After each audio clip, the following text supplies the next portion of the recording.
Hi అండి. Welcome to Sri thoughts. ఈరోజైతే నేను మీ ముందుకి మరొక మంచి వీడియోతోటైతే వచ్చేసాను. కార్తీక పురాణం 13వ అధ్యాయనము.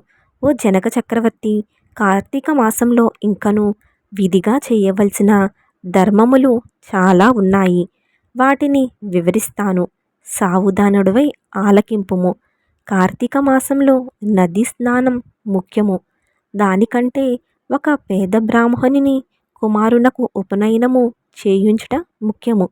ఒకవేళ ఉపనయనము అగు ఖర్చు అంతయు భరింపశక్యము కానప్పుడు మంత్రాక్షతలు దక్షిణ తాంబూలాది సంభావనలతో తృప్తిపరిచెను ఫలము కలుగును.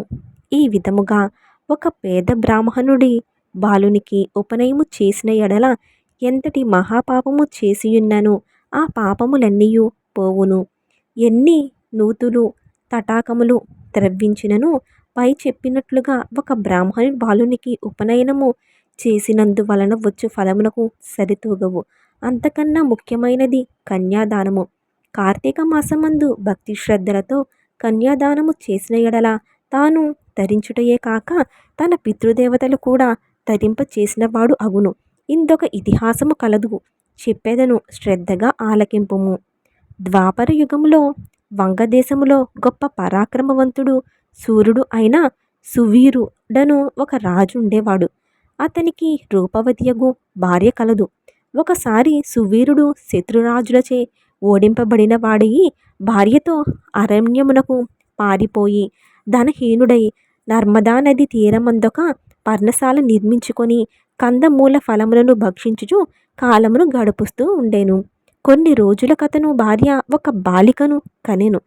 ఆ బిడ్డను అతి గారాభముతో పెంచుకొని చుండిరి.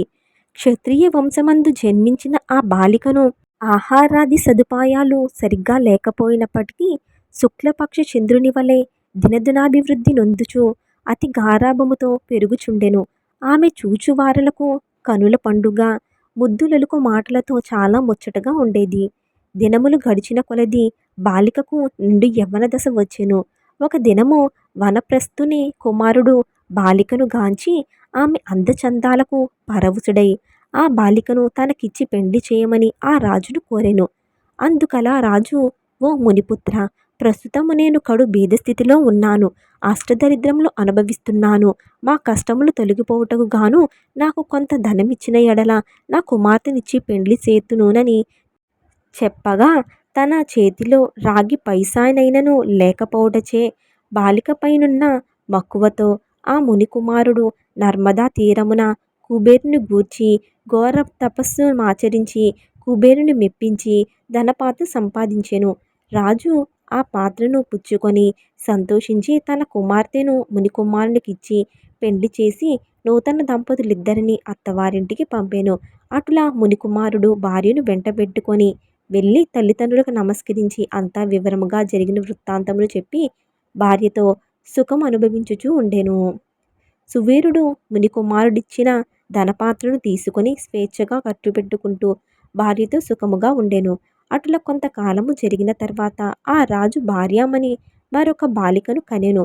ఆ బిడ్డకు కూడా యుక్త వయసు రాగానే మరుల ఎవరికైనా దానమునకు అమ్మవచ్చని ఆశతో ఎదురు చూస్తూ ఉండెను. ఒకానొక సాధు పొంగవడు తపనది తీరము నుండి నర్మదా నది తీరమునకు స్నానార్థమై వచ్చుచు దారిలోనున్న సువీరుని కలుసుకొని, ఓయి, నీవెవ్వడువు? నీ ముఖ వర్చస్సు చూడు, రాజవంశమునందు జన్మించిన వాలివలే ఉన్నావు. నీవి అరణ్యముందు భార్యా బిడ్డలతో వసించుట కారణమేమిటి అని ప్రశ్నించగా, సువీరుడు, మహానుభావ, నేను వంగదేశమును నేలుచుండిని. సువీరుడను రాజును. నా రాజ్యమును శత్రువులు ఆక్రమించుటచే భార్య సమేతముగా ఈ అడవిలో నివసించుచున్నాను. దరిద్రము కంటే కష్టమైనది లేదు, పుత్రశోకము కంటే గొప్ప దుఃఖము లేదు, అట్లనే భార్య వియోగము కంటే గొప్ప సంతాపము మరొకటి లేదు. అందుచే రాజ్యభ్రష్టుడైనందున ఈ అడవిలోనే సకుటుంబంగా బ్రతుకుచున్నాను. నాకు 2 కుమార్తెలు. అందు మొదటి కుమార్తెను ఒక ముని పుత్రునకిచ్చి వాని వద్ద కొంత ధనమును పుచ్చుకొని దానితోనే ఇంతవరకు కాలక్షేపము చేయుచున్నాను అని చెప్పగా, ఓ రాజా, నీవు ఎంతటి దరిద్రుడవైనను ధర్మ సూక్ష్మము ఆలోచింపక కన్య నమ్ముకుంటివి. కన్య విక్రయము మహాపాతకములో ఒకటి. కన్యను విక్రయించిన వారు అసిపత్రవనమగు నరకం అనుభవిద్దురు. ఆ ద్రవ్యముతో దేవమును పితృదేవతలము ప్రీత్యార్థము ఏ వ్రతము చేసినను వారు సంతసించరు. అదియును కాక కన్యా విక్రయము చేసిన వారికి పితృదేవతలు పుత్ర సంతతి కలగకుండా శపింతురు. అటులనే కన్యను దానమిచ్చుకొని పెండ్లాడిన వారు చెయ్యు గృహస్థ ధర్మము వ్యర్థమగుటయే గాక అతడు మహా నరకం అనుభవించును. కన్యా విక్రయము చేసిన వారికి ఎట్టి పశ్చాత్తాపము లేదని పెద్దలు వాక్నాడించుకుందిరి. కావున రాబోయే కార్తీక మాసమున నీ రెండవ కుమార్తెను నీ శక్తి కొలది బంగారు ఆభరణములతో అలంకరించి సదాచార సంపన్నులకు ధర్మబుద్ధి గల వారికి కన్యాదానము చేయుము. అటులయ్య చేసిన ఎడల గంగా స్నానం మరణించిన ఫలము అశ్వమేధ యాగము చేసిన ఫలము పొందుటయే కాక మొదటి కన్యను అమ్మిన దాని పాప ఫలము కూడా తొలగిపోవును అని రాజుడకు హితోపదేశము చేయగా అందుక రాజు చిరునవ్వు నవ్వి, ఓ మునివర్య, దేహసుఖము కంటే దాన ధర్మం వల్ల వచ్చిన ఫలము ఎక్కువ. తాను బ్రతికుండగా భార్యాబిడ్డలతో సిరి సంపదలతో సుఖముగా ఉండక చనిపోయిన తర్వాత వచ్చేది ఏదో మోక్షము కొరకు ప్రస్తుతమున్న అవకాశమును చేతులారా జాడ విరుచుకుంటారా? ధనము బంగారము కలవారే ప్రస్తుతము లోకంలో రాణింపగలరు. కానీ ముక్కు మూసుకొని నోరు మూసుకొని బక్క చిక్కి శల్యమయ్యున్న వారిని లోకము గుర్తించదు. గౌరవిస్తుందా? గుర్తిస్తుందా? ఐహిక సుఖాలే గొప్ప సుఖములు కాన నా రెండవ కుమార్తెను కూడా నేనడిగినంత ధనం ఎవరిత్తురో వారికే ఇచ్చి పెండ్లి చేయుదును, కానీ కన్యాదానము మాత్రము చెయ్యను అని నిక్కచ్చిగా చెప్పాను. ఆ మాటలకు సన్యాసి ఆశ్చర్యపడి తన దారిన తను వెళ్ళిపోయెను. మరికొన్ని దినములకు సువీరుడు మరణించెను. వెంటనే యమభటులు వచ్చి వానిని తీసుకొని పోయెను. యమలోకమున అసిపత్రవనమను నరక భాగమున పడవేసి అనేక విధములుగా బాధించిరి. సువీరుని పూర్వీకుడైన శత్రుకీర్తియను రాజు ధర్మయుక్తముగా ప్రజలను పాలించి ధర్మాత్ముడై మృతి చెందిన పిమ్మట స్వర్గమందు సర్వసౌఖ్యములు అనుభవించుచుండెను. సువీరుడు చేసిన కన్యా విక్రయము వలన ఆ శృతకీర్తిని కూడా యమకింకరులు పాశముతో బంధించి స్వర్గము నుండి నరకమునకు తీసుకొని వచ్చిరి.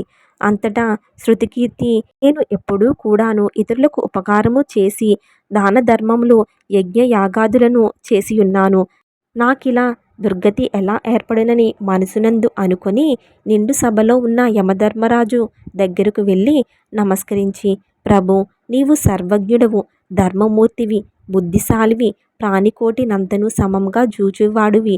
నేనెన్నడూ ఏ పాపము చేసియుండలేదు. నన్ను స్వర్గలోకము నుండి నరకమునకు దోడ్కొని వచ్చుటకు కారణమేమి? సెలవిండు అని ప్రాధేయపడును. అంత ధర్మరాజు శృతకీర్తిని గాంచి, శృతకీర్తి, నీవు న్యాయమూర్తివి, ధర్మజ్ఞుడవు, నీవెటువంటి దురాచారములు చెయ్యలేదు. అయిననేమి నీ వంశయుడగు సువీరుడు తన జ్యేష్ఠపుత్రికను దానమునకు గాంచి అమ్ముకొనెను.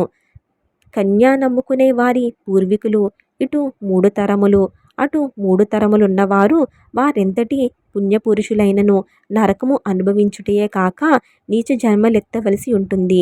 నీవు పుణ్యాత్ముడవని ధర్మాత్ముడవని నేను ఎరుగుదును. నీకొక ఉపాయము చెప్పెదను. నీ వంశీయుడగు సువీరునకు మరి ఒక కుమార్తె కలదు. ఆమె నర్మదా నదీ తీరమున తన తల్లి వద్ద పెరుగుచున్నది. నా ఆశీర్వాదము వలన నీవు మానవ శరీరము దాల్చి అచ్చటకు పోయి ఆ కన్యను వేద పండితుడు శీలవంతుడగు ఒక విప్రునకు కార్తీక మాసమున సాలంకృతముగా కన్యాదానము చేయించి అట్లా చేసిన ఎడల నీవు నీ పూర్వీకులు సువీరుడు మీ పితృగణములు కూడా స్వర్గలోకమును వెళ్ళెను. కార్తీక మాసములో సాలంకృత కన్యాదానము చేసినవాడు మహాపుణ్యాత్ముడగును. పుత్రిక సంతానము లేనివాడు తమ ద్రవ్యముతో కన్యాదానము చేసినను లేక విధి విధానముగా ఆంబోతునకు వివాహం అనరించి కన్యాదానము ఫలమొచ్చును. కావున నీవు వెంటనే భూలోకమునకు వెళ్ళి నేను తెలిపిన విధముగా చేస్తే ఆ ధర్మము వలన నీ పితృగణమును ధరించును. పోయి రమ్ము అని పలికెను. శృతకీర్తి యమునకు నమస్కరించి సెలవు తీసుకొని నర్మదా నది తీరమున ఒక పర్ణ కుటీరములో నివసించుచున్న సువీరుని భార్యను కుమార్తెను చూసి సంతోషపడి ఆమెతో యావత్తు విషయములు వివరించి కార్తీక మాసమున సువీరుని 2వ కుమార్తెను సాలంకృత కన్యాదాన వివాహము చేసెను. అట్లా కన్యాదానము చేసుట వలన సువీరుడు కూడా పాప విముక్తుడై స్వర్గలోకములో నున్న పితృదేవతలను కలుసుకొనెను. కన్యాదానము వలన మహాపాపములు కూడా నాశనమగును. వివాహ విషయంలో వారికి మాట సహాయము చేసినను పుణ్యము కలుగును. కార్తీక మాసమున కన్యాదానము చేయవలసినని దీక్షభూని ఆచరించిన వాడు విష్ణు సాన్నిధ్యమును పొందును. ఇట్లు స్కంద పురాణాంతర్గత వశిష్ఠ ప్రోక్త కార్తీక మహత్యమునందలి 13వ రోజు పారాయణం సమాప్తము. ఇదండి ఈరోజు వీడియో. అయితే మీకు ఈ వీడియో నచ్చినట్లయితే తప్పకుండా చిన్న లైక్ ఇచ్చేసి ఆ మహాశివుడి యొక్క అనుగ్రహానికి పాత్రలు కండి. Thank you for watching.